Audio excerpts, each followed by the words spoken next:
Director puri Jagannadh కు liker flop తర్వాత అసలేమైంది? పాపం లేక హిట్ వస్తే ఒక్క ఫ్లాప్ తో మళ్ళీ రోడ్డున పడ్డాడు పూరి. ఇక తెలంగాణ సాధనకు కీలకమైన నేతగా ఉన్న కేసీఆర్ ను పదే అవమానిస్తున్నాడు పూరి. నాడు తెలంగాణ ఉద్యమాన్ని కెమెరామెన్ గంగతో రాంబాబు సినిమాతో ఎగతాళి చేశాడు. ఉద్యమానికి నాయకత్వం వహిస్తున్న కేసీఆర్ ను తక్కువ చేసి ఉద్యమాన్ని హేళన చేశాడు పూరి జగన్నాథ్. ఆ సమయంలో ఆయన తెలంగాణ ఉద్యమకారుల కోపాన్ని చూశాడు. ఆయన ఆఫీస్ మీద తెలంగాణ ఉద్యమకారులు దాడులు కూడా చేశారు. అయితే ఇప్పుడు లపాకీ పాటలో చౌకబార్ డాన్స్ కు అర్థం పర్థం లేని పాటలో కేసీఆర్ డైలాగ్ వాడేశాడు. అదే ఏం చేద్దామంటావు మరి? ఇక ఈ పాట రాసింది పాడింది ఇద్దరు కూడా తెలంగాణ వ్యక్తులే. ఈ పాట రాసింది కాసర్ల శ్యామ్. సాహిత్యం కోసం పాట రాసుకోవాలి కానీ పాపులారిటీ కోసం పాట రాస్తే ఎవరు క్షమించరు. ఇక పాట పాడిన సమయంలో తెలిసి కూడా రాహుల్ సిబుల్గన్స్ పాలు పంచుకున్నాడు. ఇతను కూడా తెలంగాణ వ్యక్తే. ఇక పూరి జగన్నాథ్ సినిమా కోసం ఎదురు చూసేవారు ఎంతో మంది ఉన్నారు. ఎందుకంటే ఆయన పడి లేచిన కెరటం. పడితే పర్వాలేదు కానీ దిగజారకూడదు. వరుస హిట్స్ వచ్చిన సమయంలో పవన్ కళ్యాణ్ అడ్డు పెట్టుకుని ఏదో తేపోతే కెమెరామెన్ గంగతో రాంబాబు ఎదురు తిరిగాడు. అంటే ఇక్కడ పవన్ కళ్యాణ్ కూడా పూరిని తిట్టాడు. మరి అసలు కేసీఆర్ అంటే పూరికి ఎందుకు కోపమో, గతంలో కేసీఆర్ వర్సెస్ పూరి, అలాగే పూరి వర్సెస్ పవన్ కళ్యాణ్ మధ్య ఏం జరిగిందో పూర్తిగా చూద్దాం. కెమెరామెన్ గంగతో రాంబాబు ఈ సినిమా రిలీజ్ చేశారు. ఫ్యాన్స్ పండగ చేసుకుంటున్నారు. అయితే ఇందులో తెలంగాణ అభిమానులు కూడా ఉన్నారు. ఇంకా చెప్పాలంటే ఏపీ కంటే తెలంగాణలోనే పవన్ కళ్యాణ్ కు ఫ్యాన్ బేస్ ఎక్కువ. జానీ సినిమా ఉమ్మడి తెలుగు రాష్ట్రాల్లో ఎక్కడ ఆడలేదు కానీ తెలంగాణలో చాలా బాగా ఆడింది. సూర్యాపేట మిర్యాలగూడలో అయితే దుమ్ము లేపేసింది. ఇక కెమెరామెన్ గంగతో రాంబాబు కూడా అంతే. ఈ సినిమా అయితే నల్గొండలో కలెక్షన్ల కోత కోసింది. అది కూడా తెలంగాణ ఉద్యమానికి వ్యతిరేకంగా ఉన్న కొన్ని సీన్లు డైలాగులు ఉన్నా కూడా. ఏకంగా నాడు కేసీఆర్ నే దర్శకుడు పూరి, హీరో పవన్ కళ్యాణ్ సెటర్లు వేస్తూ తీశారు. దీంతో తార్నాక ఆరాధన థియేటర్ లో ఉస్మానియా యూనివర్సిటీ విద్యార్థులు, Telugu students joint action committee నేతలు ముట్టడించారు. సినిమా పడగానే థియేటర్ లో రచ్చరచ్చ చేశారు. చివరకు ప్రింట్ నెత్తికెళ్లిపోయారు. ప్రింట్ ఇవ్వకపోతే అంతు చూస్తామన్నారు నాడు.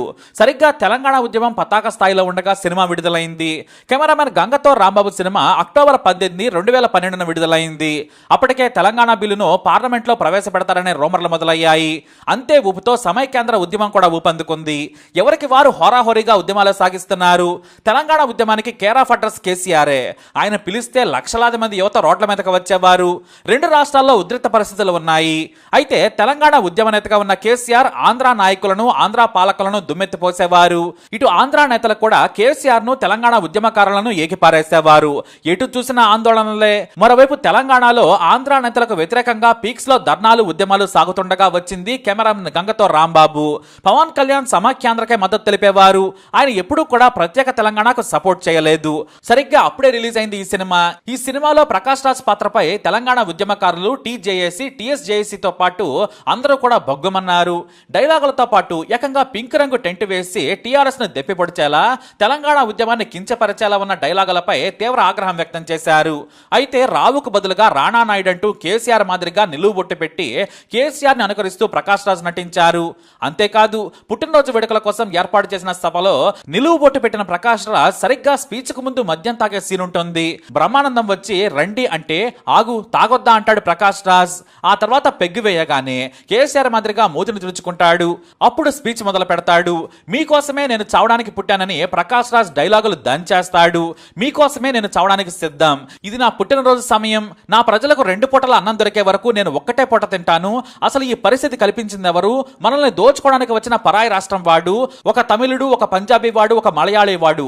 ఎవడైతేనేం ఒక్కొక్కడు ఒక దోపిడీదారు. తెలుగు తల్లిని దోచుకుంటున్న ఆ ముష్కరలను తరిమి కొట్టండి రెచ్చిపోయి స్పీచ్ ఇచ్చేస్తాడు ప్రకాష్ రాజ్. అయితే కేసీఆర్ ను డైరెక్ట్ గా విమర్శించకుండా ఆయన స్పీచ్ ను మార్చేశారు. ఆంధ్ర వాళ్లకు వ్యతిరేకంగా ఉద్యమం సాగుతుండటంతో పంజాబీ కొట్లొద్దు, మార్వాడి దుకాణాలొద్దు, తెలుగు తల్లి బిడ్డలే ఇక్కడ ఉండాలి, ఇంకెవరు ఇక్కడ ఉండకూడదు. ఈ ఉద్యమం నా చావు కోరితే నేను రెడీ, మీరు రెడీనా అని ప్రకాష్ రాజ్ అంటాడు. ఆ తర్వాత వెంటనే ఉద్యమకారులు రెచ్చిపోతారు, హింసకు దిగుతారు. ఆ తర్వాత జర్నలిస్ట్ గా పవన్ కళ్యాణ్ తెలంగాణ ఉద్యమకారులకు వ్యతిరేకంగా డైలాగులు కొడతాడు.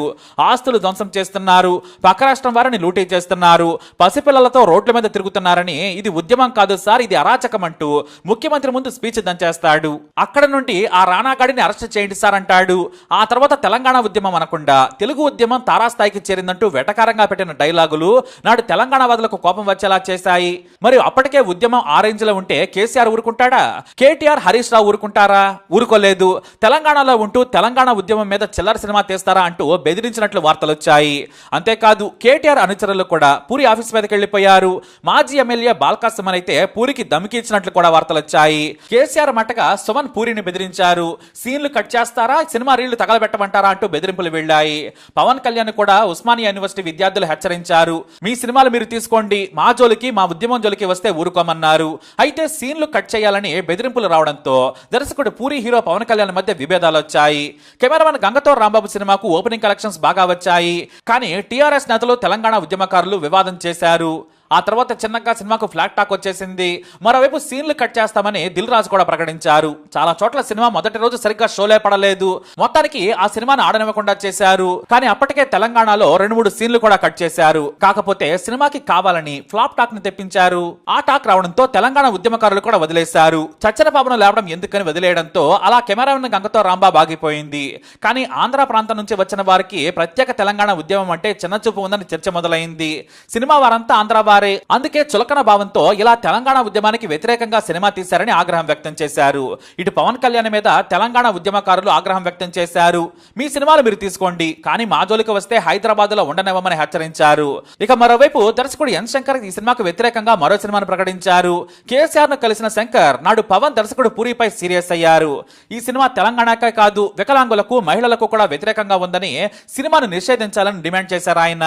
మరోవైపు జై బోలో తెలంగాణ సినిమాకు మంచి కలెక్షన్ రావడంతో లాభాలతో ఆ మూవీ బయటపడింది. మరోవైపు ఎన్ శంకర్ మీడియా చర్చల్లో కూర్చొని కెమెరామెన్ గంగతో రాంబాబు సినిమాకు వ్యతిరేకంగా తీవ్ర వ్యాఖ్యలు చేయడంతో నిర్మాత దిల్ రాజుకు సంకట పరిస్థితి ఏర్పడింది. నైజాం పంపిణీదారుడిగా ఉన్న దిల్ రాజు అభ్యంతరకర సీన్లను, డైలాగులను తీసేస్తామని ప్రకటించేశారు. అంతేకాదు చాలా చోట్ల ప్రకాష్ రాజ్ కేసీఆర్ మాదిరిగా బొట్టు పెట్టుకుని ఆ తర్వాత ఆయన మద్యం తాగి మాట్లాడుతున్నట్లుగా మందేసి మూతిని కూడా చేత్తో కేసీఆర్ అలా తుడుచుకుంటున్న సీన్లను కూడా తొలగించారు. కాకపోతే అప్పటికే తెలంగాణలో డ్యామేజ్ జరిగిపోయింది. సినిమాకు కూడా ఫ్లాప్ టాక్ రావడంతో వివాదం తెర వెనుకకు వెళ్లిపోయింది. ఈలోపు శ్రీకృష్ణ కమిటీ హాట్ టాపిక్ గా మారడంతో కెమెరామెన్ గంగతో రాంబాబు సినిమా గురించి ఎవరూ పట్టించుకోలేదు. కానీ ఇప్పటికే ఆ సీన్లున్నాయి. తెలంగాణ ఉద్యమానికి వ్యతిరేకంగా ఉన్నా కూడా ఇప్పుడే ఎందుకు రిలీజ్ చేస్తున్నారనేది హాట్ టాపిక్ గా మారింది. మరోవైపు కేసీఆర్ ను పోలిన సీన్లున్నాయి. మరి అంత ధైర్యం ఎలా వచ్చిందంటే కాంగ్రెస్ సర్కారు అండ చూసుకునే అంటారు కొంతమంది. ఎన్నాళ్ళు బీఆర్ఎస్ సర్కారు అధికారంలో ఉండడంతో ఈ మూవీని రిలీజ్ చేయలేదు. ఇప్పుడు కాంగ్రెస్ అధికారంలోకి రావడంతో మూవీని విడుదల చేస్తున్నారనే టాక్ ఉంది. అయితే ఇప్పుడు ఆ సినిమాను ఫ్యాన్స్ మాత్రమే చూస్తారు, జనాలు పెద్దగా ఆసక్తి చూపరు. కాబట్టి వివాదం అనేది ఉండదనే కామెంట్స్ వినిపిస్తున్నాయి. ఇది కెమెరామెన్ గంగతో రాంబాబు సినిమా వరకు సంబంధించిన వివాదం. అయితే తెర వెనక పూరికి, పవన్ కళ్యాణ్ కు గొడవ జరిగిందనేది ఆ రోజుల్లో మరో సంచలనం. ఎందుకంటే పవన్ కళ్యాణ్ ఈ సినిమాపై 2 రకాలుగా ప్రశ్నించినట్లు సమాచారం. తనకు ఒక కథ చెప్పి మరోలా తీశారని పవన్ ఆగ్రహం వ్యక్తం చేశారట. ఆ సమయానికి పూరి జగన్నాథ్ మంచి పీక్ లో ఉన్నాడు. ఇటు పవన్ కూడా గబ్బర్ సింగ్ తో సెన్సేషనల్ హిట్ కొట్టాడు పవన్, అది కూడా వరుస ఫ్లాపుల తర్వాత. అందుకే కెమెరామెన్ గంగతో రాంబాబు సినిమా కూడా అదే రేంజ్ లో హిట్ అవుతుంది అనుకున్నారు, కానీ ఫ్లాప్ గా నిలిచింది. మరోవైపు ఏమో తెలంగాణ వాదులతో గొడవలు. అయితే పవన్ కళ్యాణ్ మాత్రం పూరిని తన ఇంటికి పిలిచి మరీ తిట్టాడట. తనకు చెప్పిన కథ ఏంటి, తీసిన స్టోరీ ఏంటి, నేను లేని సన్నివేశాల చిత్రీకరణ చూస్తే ఆ సీన్లు తనకు చెప్పలేదన్నారట. పూరి మాత్రం తాను చెప్పిన కథే తీశానని చెప్పారు. ఒక్క సీన్ కూడా కొత్తగా తీయలేదని చెప్పినా కూడా పవన్ సీరియస్ అయ్యారట. ఇద్దరి మధ్య వాగ్వాదం జరిగింది. తెలంగాణ ఉద్యమం తాలూకు సీన్ల తొలగింపుపై కూడా పవన్ నిలదీశారట. ఇప్పుడు ఎలా తీసేస్తారని పవన్ అడిగారు. ఆ సీన్లు తీసేస్తే సినిమా కథకు ఉన్న లింక్ తెగిపోతుంది, వద్దని వారించారట. పూరి మాత్రం తెలంగాణ వర్షన్ తొలగించాలి, దిల్ రాజు కూడా ఇబ్బందులు పడుతున్నారు, పొలిటికల్ ప్రెజర్ ఉంది, తనకు టీఆర్ఎస్ అగ్రనేతల నుంచి ఒత్తిడి కూడా ఉందన్నారట. దీంతో ఇలాంటి చెత్త సినిమా తీస్తామనుకోలేదని సీరియస్ అయ్యారట పవన్. అయినా పూరి మాత్రం కాసేపటి తర్వాత కూల్ అయి బయటకు వచ్చేశారు. ఇక గొడవ జరిగిన 2 రోజులకే సినిమాను తెలంగాణ థియేటర్స్ ఓనర్స్ తీసేశారు. తమ థియేటర్లను ఆందోళనకారులు ధ్వంసం చేస్తారన్న భయంతో తీసేసి కొత్త సినిమాలను ఆడించారు. ఈ కారణంతో దిల్ రాజుకు భారీ నష్టం వచ్చిందని ఆ రోజుల్లో చర్చ సాగింది.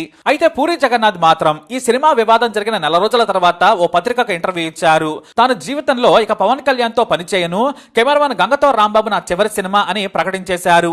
ఎందుకని ప్రశ్నిస్తే లోతుల్లోకి వెళ్లి నేను చెప్పలేను, ఒకటి మాత్రం చెప్పగలను, నాకు పవన్ కళ్యాణ్ కు మధ్య సఖ్యత చెడిందనేది వాస్తవం. ఎందుకంటే మీరు నన్ను అడగొద్దు, నేను అల్లు అర్జున్ తో సినిమా చేస్తున్నాను, ఇద్దరమ్మాయిలతో సినిమా షూటింగ్ నడుస్తోంది. అల్లు అర్జున్ కూడా మెగా ఫ్యామిలీ కుటుంబ సభ్యుడే, నేను ఆయన డిసప్పాయింట్ చేయదలుచుకోలేదు.